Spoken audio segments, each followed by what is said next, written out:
Guys, what is up? Here in a game between Satherion and Theom. They're playing on the Forsaken Waste map, but it is the larger version. To me, it's the larger version, mostly because instead of having one person right here and one person right here, where it's not too far each other from the same base, the game feels usually actually quite long. I really like this map, by the way. First of all, I really like this map because it's wide open, meaning my Cyclops do quite well because the 2x2 doesn't really hinder them too much. And it's just a really fun map. A lot of different things can happen. Now, what you'll see often is, I'll talk about what they're playing in a sec, but what you'll see often is, the players, they move up here like in this V formation, and then they go all the way down here. They kind of start fighting either like this, right? You'll see between here. Now, usually you see it like this right here between these two. I believe they always get, I'm not sure if they always get first turn, but I often feel that the fight is between this font and this font. Or at least the player. So this one is obviously contested, but still the battle's kind of like this way. But then we can also see is like the very good players, what they'll know to do is when they can give up this font, right?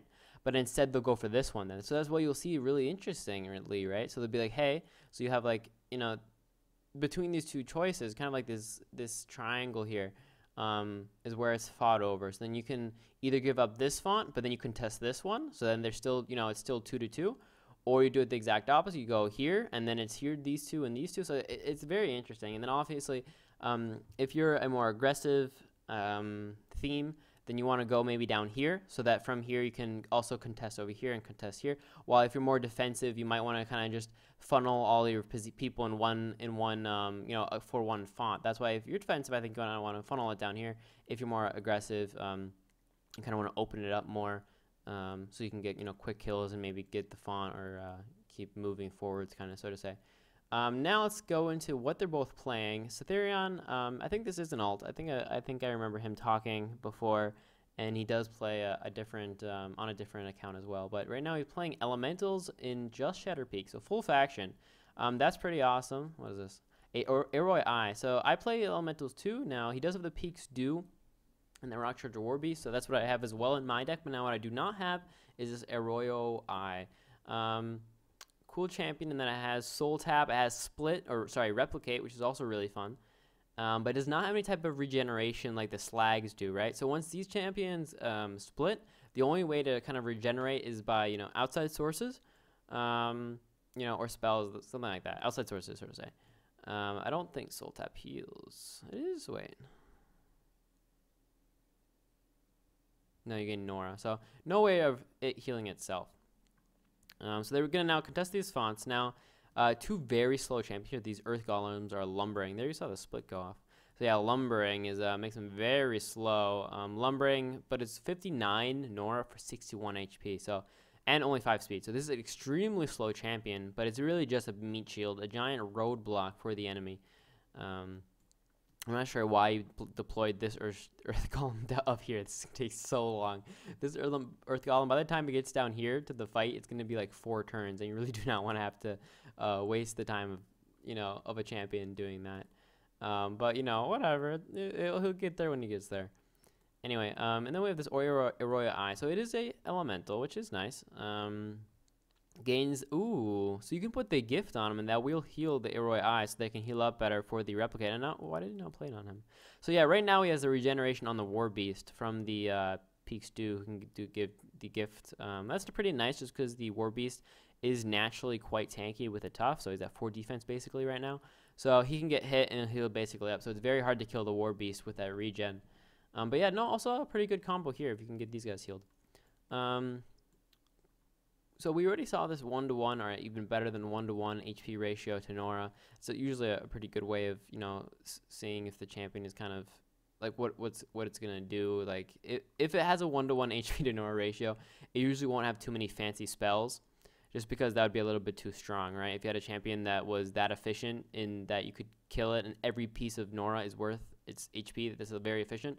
But also it has abilities that are strong. You're like, not so good. That'd be a bit too strong. But this Arroy Eye also, look, 50 base HP for 54 base Nora, and with that SP bonus, it's basically a 1-to-1 Nora ratio as well, if not even a bit better. So they're very close in the same. Now it's, he has 2 champions worth 25 HP, also very nice.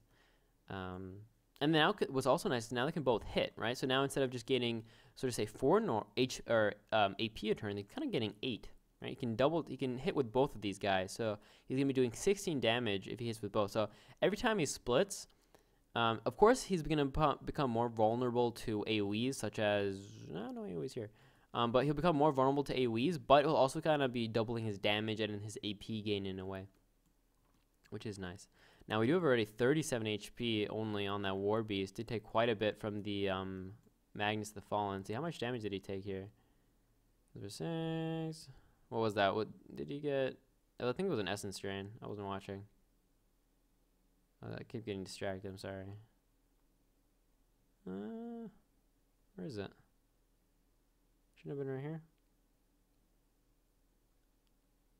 Or oh, Death Touch. Oh, he plays that version. All right, so that's what it was. So he did play the Death Touch on the Magnus, or from the Magnus, so that does cause the exact same thing as an Essence Drain, but it's an upgrade. And it does make him quite expensive. Without this ability, and instead of you use the Hammer Throw, then he's at 75. But with this, you know, very expensive ability, which it's definitely worth it. It's really a spell, right, on a 4-turn cooldown. A very expensive spell on a 4-turn cooldown. He's 88 Nora, so definitely don't want to let this Magnus die. Even if you're partially Forsaken Waste, so you get him back fairly quickly, you really don't want to leave something or let something so expensive die. Especially with such nice late game scaling with that adaptive. All right, so we have that Peaks Magic out. They'll give the Leap. Who does he give it to? To the Lightning Elemental at the moment. Also has reflexes from the Grant Reflex. That doesn't really make any sense though. Yeah, the reflex is only really wasted because it's not range. Yeah, the Grant Reflex didn't make any sense here. He kind of just wasted the AP on the Peaks too. I guess he has 4 AP anyway, so there's no real point. But there is a 2-turn cooldown, so he might have been able to use that on a better turn. Oh, he's not in the font anymore. And he can't anymore get back into it unless you put a relic down. There's the Crown of Nightbarb. Oh. Interesting. Well, when I see a Crown of Nightbarbs and I see a Magnus and this split, which I didn't think of, this could be a Mercy battle group. Chopping Blocks and Mercy also works well with the Earth Golems because they have such high base HP. Well, that was awkward. Yeah, kind of a misplay there. He knew he has Deflect up, or he had to be fairly certain. I think it was definitely a better idea to at least put the Earth Golem in the way of the attack so you don't have your, you know, quite squishy or under a Crone take the damage. But, you know, it's a smaller mistake. It's not horrible. He's still at 38 HP. But it's definitely a better idea if he had moved up first with Earth Golem, did the attack, and then made the Deflect go into the Earth Golem. That would have been better. Also, did he give up this font? Or was he just repulsed and then he decided to just not walk back in? Interesting. Is he giving up the font? Let's see if there's a relic here. Then I guess he wouldn't be, right? These anywhere around here, I'm guessing somewhere around here.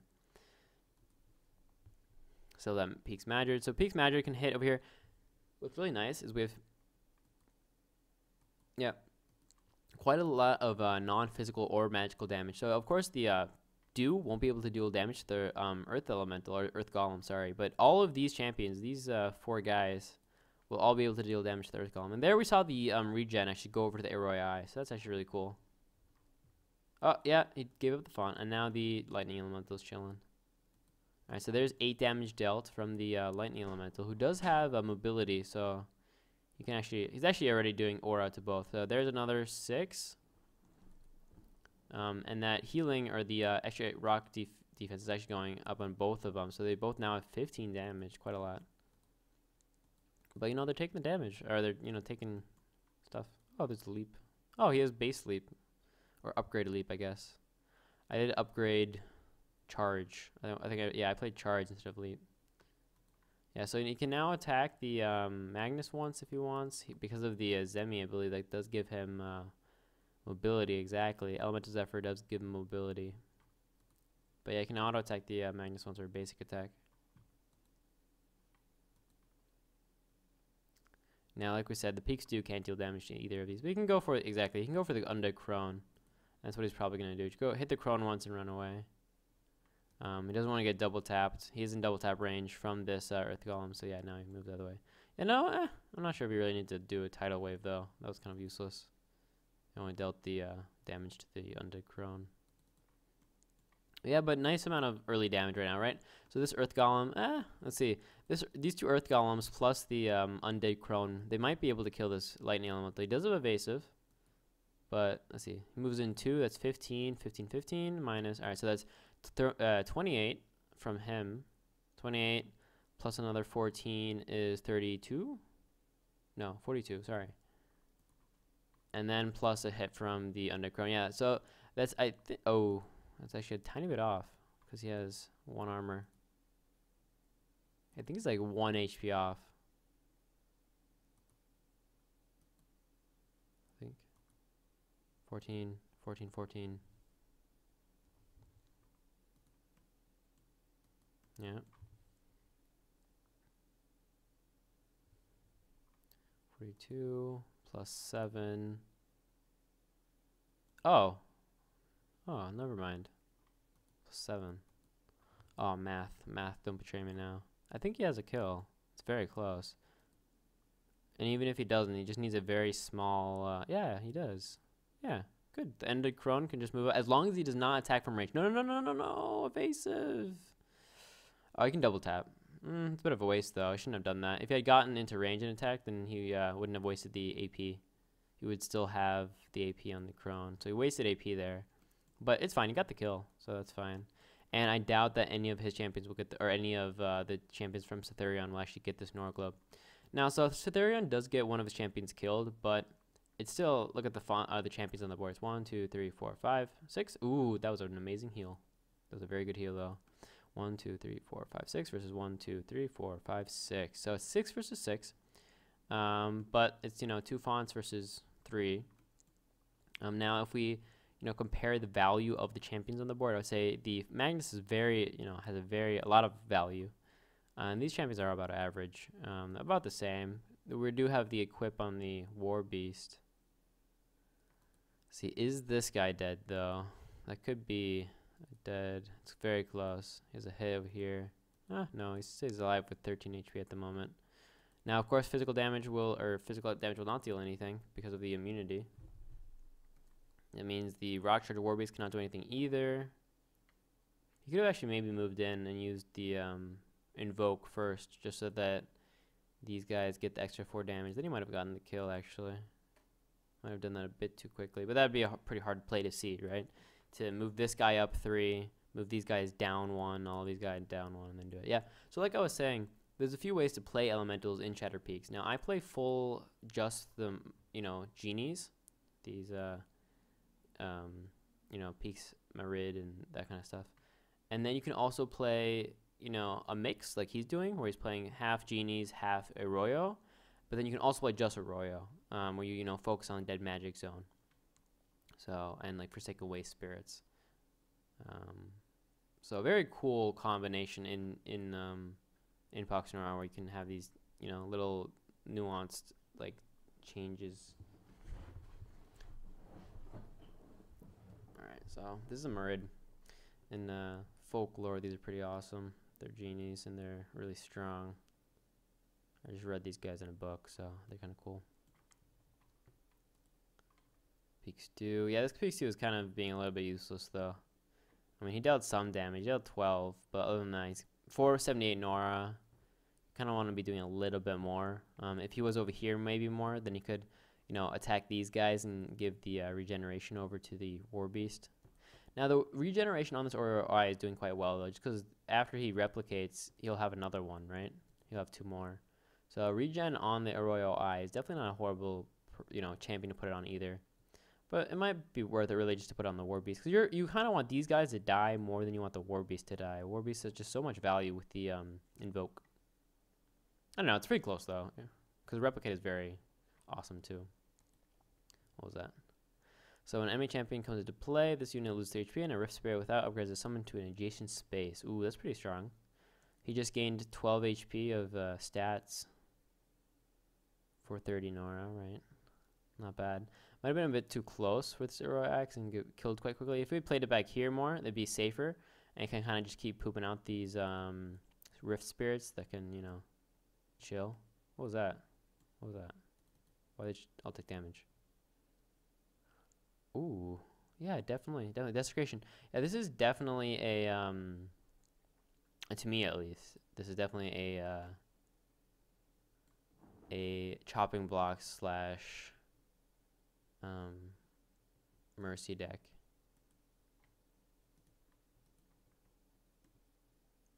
Just because we just saw desecration as well. Another, spell you use with the Crown of Night Barbs and oh, that's a dead Earth Golem though. Yeah, Earth Golem is dead. Yeah, but yeah, you see this combo. At least I played this combo, and I only ever saw this combo of spells with the Crown of Night Barbs. I only ever saw that combo in a Mercy deck. That's why I kind of say this is a Mercy deck. Yeah, it dealt kind of well with the Eroi thing. Wait, where did he just put the regen? I'm confused. The hook? I don't know where he just put. He was already on this one. I don't know where the gift of the dew went. Because you don't need to replay. You never need that. You can just use it once and then it's on there, on that champion forever. I mean, until the dew dies, obviously. Yeah, the Rift Field will die. Yeah, there you go. Max HP loss means he dies there. Now what though? So still again 3 fonts to 2, but late game Forsaken Waste is pretty scary sometimes. We don't have too much range though on his side. I mean also, yeah, we only have the Peaks Magic for range over here. Well, no, I guess he do his range and he's like slightly ranged with 1/4. And once the Invoke is up, he could think of doing a power turn.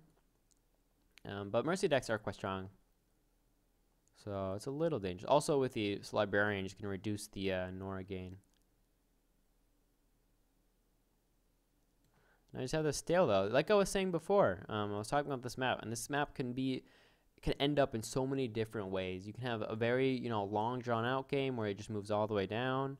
You can have games where it's very quick, where they just take your fonts, like they fight these 2 fonts. Or you can have a game like this where you just have one side versus the other, and all of a sudden it's just a stalemate. Now stalemates are not for everyone, but there's a certain art to being able to win these. Obviously, it's also very large in what kind of a battle group you have. For example, a under-depths battle group usually has a harder time in a stalemate game. Wow, look at that base HP right now. So they usually have a much more difficult time in a what was that? Oh, there's the chopping blocks. This is cool. This is definitely cool. What was that though? What was the spell here? They all lost 5 life. Why did they all lose 5 life? Did he do that? Treasury? Howling Attack? Oh, wait, Dark Awakening? I'm confused. Chains of Corruption, there we go. That's what was the damage was from. Yeah. Or we're gonna a standoff game. So this is definitely a Mercy deck now. Or at least chopping blocks, something of the sort.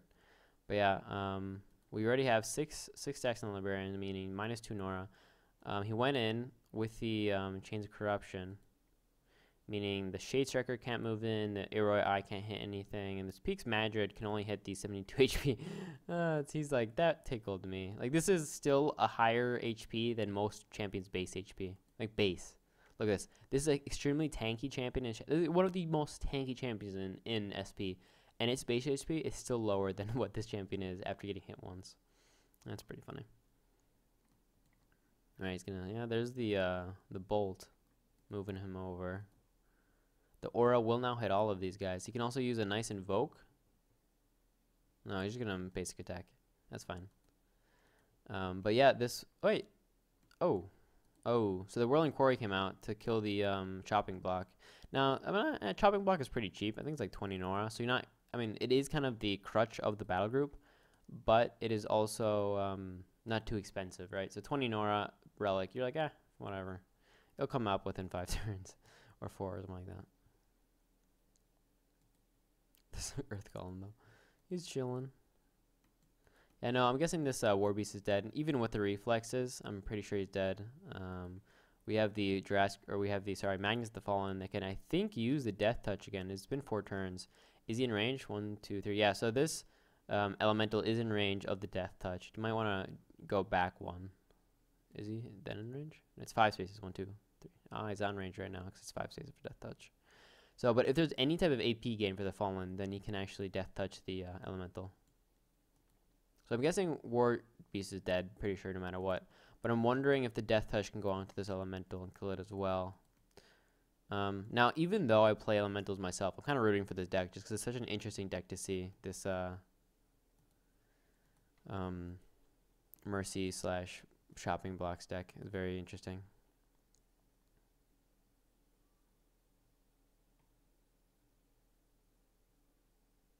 Alright, so he's moving in. He needs the AP gain to be able to use. Yeah, he's going to definitely kill the War Beast. We saw that coming no matter what. But I really want to know if he's going to... Oh, there's the other chopping blocks. See, 30 Nora for that. So that's pretty good. It's the 30 Nora for the Relic.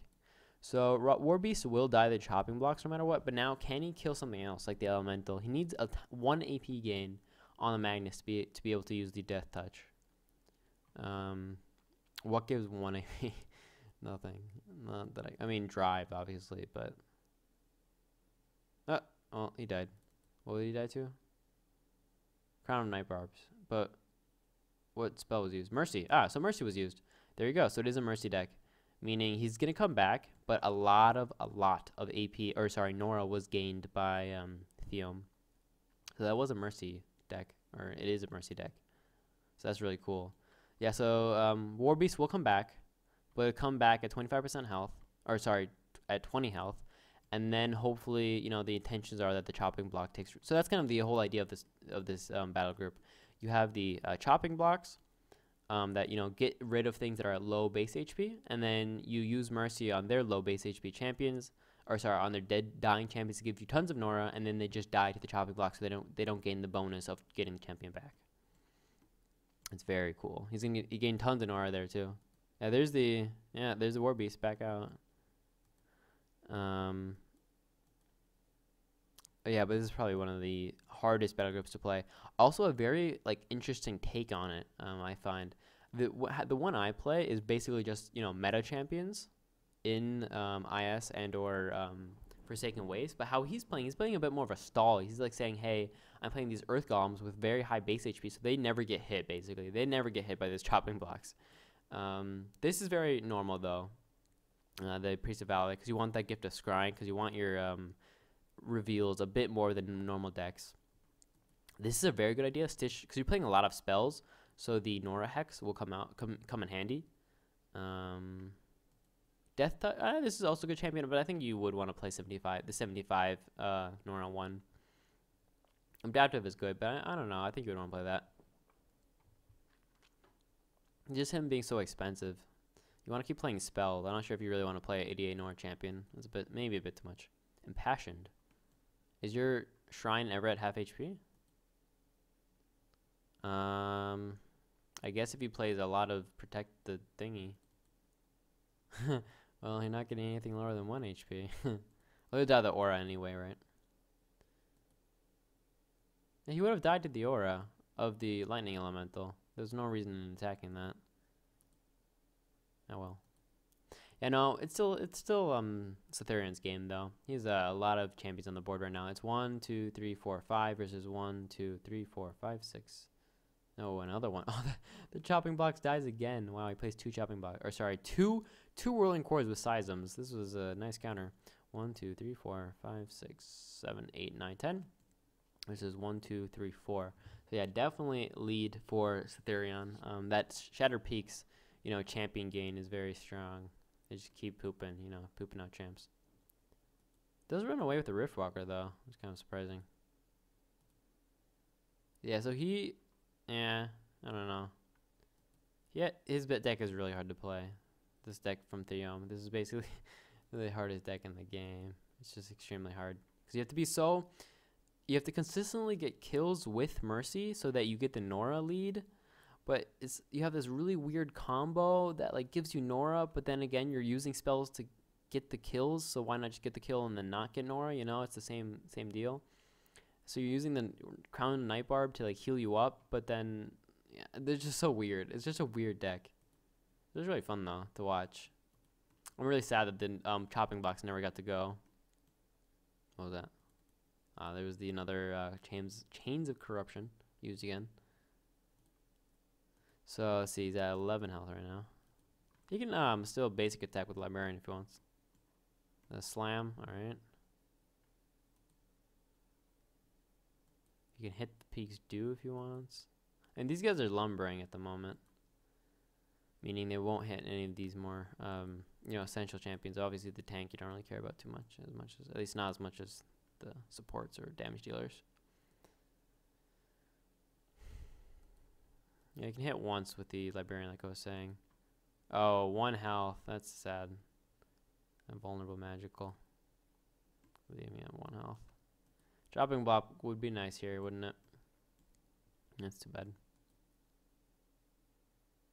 He's at 8 speed right now because of the semi. That's pretty nice. 8 speed champion with 14 damage, 2 defense. Not bad. So nothing will actually kill the Arroyo though right now. He's actually he just survived, or Shade Striker, sorry, Arroyo Shade Striker. Ooh, there's a heal mass now with the Steph Solstice because it is on a shaman. So you can heal up all these guys. All of them gonna heal up for 6. That's really nice. That's a lot of healing. Look at that! Wow, 24 plus 5, I think it was.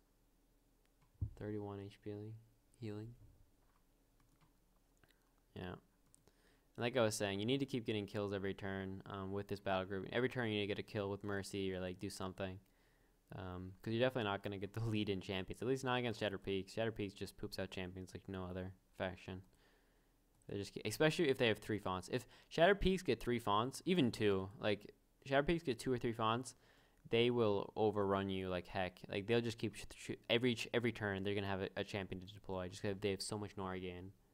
Right now, he's at he gets 80 Nora a turn, and I guarantee he can deploy a champion every single turn, unless he plays a spell, obviously. But other than that, very nice Majestic on both ways, so they're going to have the minus speed as well. The knockback with the Gravitone will kind of throw the Arrow Rift away, so the Majestic won't do as much. Oh, does it actually? I'm wondering if it's going to be neglected because of reflexes plus the 1 defense, but probably not.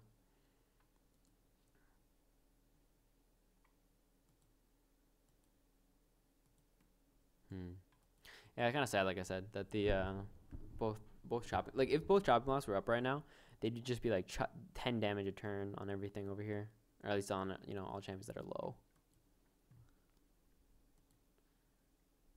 So this Shade Striker is going to die next turn. But other than that, it's kind of game. There's just too much on the board. Look at all these champs. Like I said, every turn, a 90 Nora champion deployed. And he played an 82 Nora champion before that. Yeah, he's playing an expensive champion every turn. So, yeah. GG, I would say. I mean, he does still have this font, actually. So, it is still 2 fonts versus 3 only. It's not like 1 font versus 3. That's where it really becomes hard. But it just, I don't think he has enough on the board. He can actually knock back the War Beast into the Shade Striker, though, with the Gravitone, right?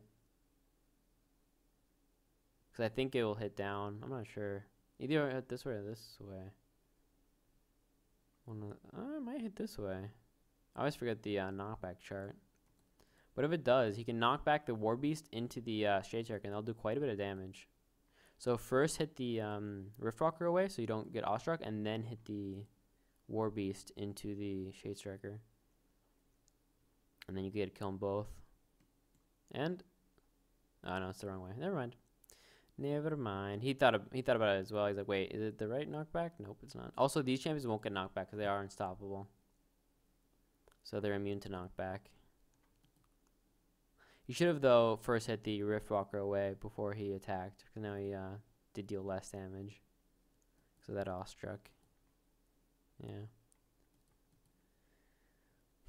Thing is, he's also spreading his damage right now, right? He did some damage to the War Beast. He did some damage to this Elemental. But he hasn't really dealt damage to one champion. I guess not gonna. Yeah, so he should have done this first. And then he would have had the extra 4 damage. It's a bit of a misplay there. Yeah, he's spreading so much of his damage. Look, 3 champions right here that are all almost dead, but they're not. That was also bad. Why didn't he go for the kill on the Shade Striker with the Librarian? He does have the range. He could have done that. Oh, has some more healing out. That's not bad. Also good for delaying. Magic Eater. That's a little bit awkward. Why do you play Magic Eater? Is that normal? No, right? But yeah, no, he should have. He's definitely now a bit misplaying too much. He's wasting a lot of. He's using too much AP and not getting kills. And now he gave up this fawn as well. Yeah, he leaves this champion up with 1 HP and 20 damage. Nice. 20 damage with all these surge elementals. All these elementals right here. Yeah, the golem is dead. Yeah, the golem is dead. You can double tap with the do on something. Yeah, there's the dead priest.